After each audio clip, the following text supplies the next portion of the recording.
Olá para você, está começando o conteúdo extra desta semana. Hoje é sexta-feira, dia 17 de julho de 2026. Eu tenho o prazer em receber o técnico Marcelo Ottolini. Marcelo, muito obrigado por seu tempo e disponibilidade aqui dentro do conteúdo extra.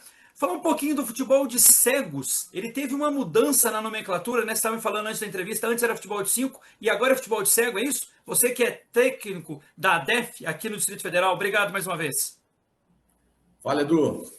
Bom estar contigo aqui, bom falar um pouquinho da nossa modalidade. O futebol de cegos teve essa nomenclatura para poder associar, de fato, o nome com a prática esportiva que ele está associado. O futebol de 5 era o futebol de cegos de antigamente. Então, houve realmente essa mudança. Essa mudança ela não é de muitos tempos atrás, ele é recente. E a partir de agora, então, assim como também o futebol de 7 não é mais com essa nomenclatura, virou futebol PC, o futebol de 5 se tornou futebol de cegos. E para quem pratica o futebol, tem uma questão da visão, ele tem que ter toda a visão turva, vamos dizer assim, ô Marcelo? Bacana a sua pergunta. O futebol de cegos ele é voltado para a classificação funcional B1. B do blind em inglês, que é o cego total, perdão, que é o cego, e o 1, que é o cego total. Uhum. Então, só pode praticar essa modalidade, considerado elegível para entrar numa competição oficial, os atletas com essa classificação. E é importante que se fale do porquê da classificação, isso ocorre justamente para respeitar o princípio maior do esporte. Ninguém inicia qualquer partida, prova, disputa, sem estar em totais condições de igualdade com seu oponente. Então, todos são cegos totais, alguns têm ainda a percepção de luz, por isso que colocam aquelas vendas, porque também pode surgir essa pergunta, né? Já que ninguém enxerga, por que tem que colocar venda? Então, é para também ninguém ter nenhuma percepção de luminosidade. Aí todo mundo com ela fica exatamente em condição igual ao seu adversário. E dentro da característica do jogo, tem que ficar em silêncio, né? Apenas a bola, ela tem tipo como se fosse um guiso, vamos dizer assim.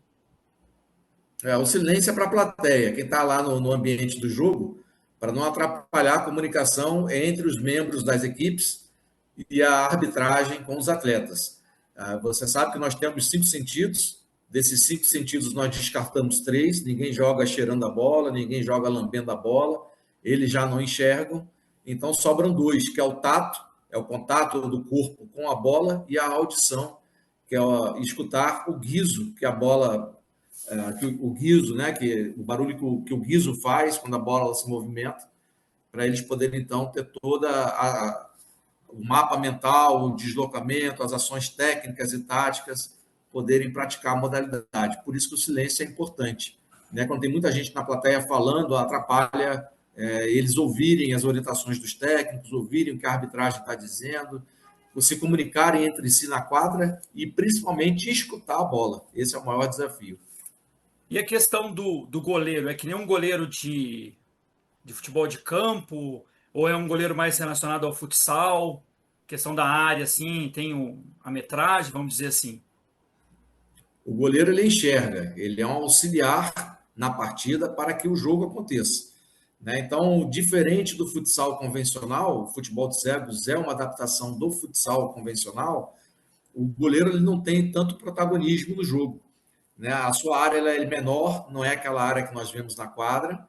Aquela área que nós enxergamos na quadra ela é para determinar que quando ocorre falta ali dentro, um pênalti é sinalizado, mas a área do goleiro ela corresponde a 1 metro para o lado do pé da trave e 2 metros para frente. Então forma um pequeno retângulo, aonde se ele tocar na bola fora desse retângulo, é também marcado uma penalidade máxima.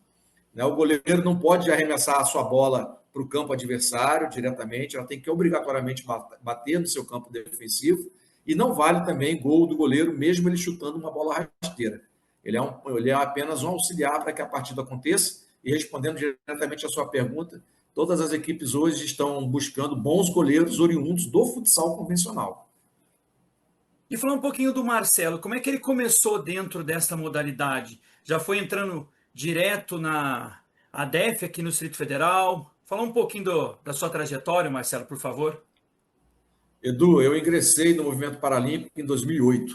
Eu sou servidor efetivo ou seja, um servidor público de carreira aqui do governo do Distrito Federal, e ingressei na Secretaria de Estado de Educação em 2007.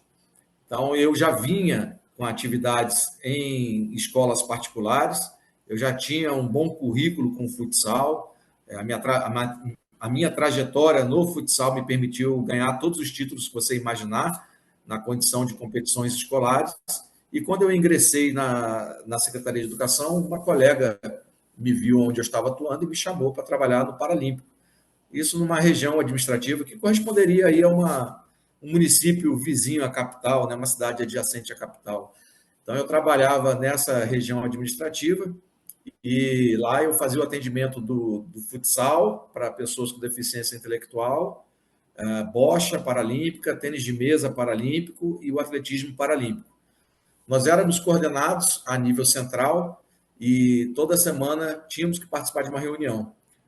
O coordenador de todas as unidades que nós atuávamos, ele me conhecia porque eu já fui professor dos seus filhos. Então, quando ele me viu lá na primeira reunião, ele falou: não, Marcelo, você vai trabalhar com futebol de cegos. E confesso a você que eu fiquei muito chateado porque o horário dos atendimentos batiam com a minha diversão particular, que era também jogar bola, né? Então, eu tive que abrir mão da minha diversão. Eu fiquei um mês muito chateado. Passado esse um mês, tudo mudou. E foi assim, de extremos, de uma chateação total para uma satisfação plena. O futebol de cegos hoje, ele norteia a minha vida profissional. Tudo que eu estabeleço no meu cotidiano, o primeiro ponto é o atendimento do futebol de cegos e depois, então, todas as tarefas profissionais, né? As minhas rotinas profissionais. E não foi a ADEF a minha primeira equipe. Eu comecei com a Associação do Centro de Treinamento de Educação Física Especial, a CETEF. Né? Da CETEF, nós fomos para o Clube Unidade de Vizinhança número 1 aqui de Brasília, inclusive o mesmo clube que formou lá o Oscar do basquete, o Pipoca. Do Vizinhança, nós migramos para a Associação Brasiliense de Deficientes Visuais, e só depois disso tudo que nós fomos para a ADEF. Por que a ADEF? Porque a ADEF tem projetos com captação de recursos pela Lei de Incentivo ao Esporte Federal, e aí nos permite não ter as preocupações extra-quadra, né, com uniformes, bola, enfim, deslocamento para as competições. A gente consegue focar só na preparação lá daqueles que estão sob nossa responsabilidade. Como educador, como é que você está vendo a questão do esporte, principalmente o paralímpico? Está sendo bem atendido hoje na sua visão, Marcelo, no nosso país, ou ainda precisa tomar um outro rumo? Então, essa é uma pergunta que nós levaríamos um dia inteiro para responder ela com profundidade, né? Uhum. Mas eu digo para você o seguinte: nós somos quinto lugar no ranking mundial, no quadro de medalhas das Paralimpíadas, não é à toa. Hoje nós atuamos massificando as modalidades. Esses meninos que vão surgindo, eles participam das Paralimpíadas Escolares, até porque também é garantido a eles uma possibilidade de treinamento pós-competição com as seleções brasileiras de cada uma das respectivas modalidades e, para as famílias, um incremento na receita, né, na renda financeira, através do Bolsa Atleta, que esses destaques têm direito a receber. O que isso promove? Primeiro, a identificação de novos talentos. Esses talentos eles vão sendo acompanhados diretamente pelo Comitê Paralímpico Brasileiro e as respectivas confederações que a eles são relacionadas. E surgem novos paratletas, como, por exemplo, Alan Fonteles, que você deve se lembrar bem, quando enfrentou o Oscar Pistorius, que era um imbatível nos 200 metros, né? E ele correndo lá, o desconhecido, Alan Fonteles, oriundo das Paralimpíadas Escolares, bateu aquele que era invencível. E isso se reflete não só no atletismo, que é essa prova que a gente está falando, mas também para todas as modalidades. Nós estamos especificamente no futebol de cegos com uma renovação muito grande, com novos atletas surgindo. Temos, dos últimos 8 anos para cá, uma atenção muito especial para a categoria de base. Está havendo uma renovação na seleção brasileira principal, não está caindo o padrão técnico. Né? Hoje, o melhor do mundo, o nosso Pelé do futebol de cegos ainda permanece sendo o Ricardinho, lá do Rio Grande do Sul. Né? E hoje nós temos novos nomes aí surgindo para substituí-lo a contento. Né? Então, respondendo de maneira bem objetiva a sua pergunta, os avanços não estão acontecendo na velocidade que gostaríamos, mas estão acontecendo. Já foi muito pior. Futebol de cegos já foi jogado sem bola, né? Era uma adaptação. Depois que surgiu o guiso nas bolas, era jogado sem banda. Depois foi criada, né, nas regras, as bandas de proteção lateral. E isso vale para todas as modalidades no incremento que as práticas vão apresentando a cada ano, as necessidades de aperfeiçoamento e garantindo aí esse sucesso que nós temos hoje. O Brasil é referência mundial no atendimento paralímpico. Marcelo Ottolini foi o convidado dessa semana. Marcelo, muito obrigado pela sua atenção. Se você deixar alguma rede social aí do clube que você treina atualmente, fica à vontade. Mais uma vez aqui, a gente está de portas abertas para divulgar o trabalho.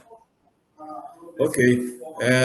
Eu convido a todos que estão nos assistindo que acessem a ADEF Cegos, ADEF Cegos, no Instagram, e aí lá tem todo o nosso trabalho com futebol de cegos. Quem quiser nos visitar também, sejam muito bem-vindos. Nossos treinos acontecem 3 vezes na semana, 2 horas de treino em cada dia, né? Sempre às segundas, quartas e sextas, aqui em Brasília, na Aruc, no Cruzeiro Velho, uma quadra totalmente adaptada, com as bandas colocadas de maneira permanente, né? Nós tivemos um apoio da Amazon na reforma da quadra, tivemos também um apoio de toda a comunidade do Cruzeiro, e é muito bacana ver esse trabalho apoiado por você, viu, Edu? Obrigado aí pelo convite, obrigado pela divulgação da nossa modalidade. É importante que as modalidades paralímpicas elas sejam mais vistas. Você contribuiu para isso. Eu que agradeço, a gente está de portas abertas. É isso que a vida tem de melhor, conhecer pessoas como o professor Marcelo, que contribui para o esporte paralímpico. A todos uma excelente semana. Tchau, tchau, pessoal. Olha, é difícil descrever as emoções. Muito obrigado a todos que nos apoiaram.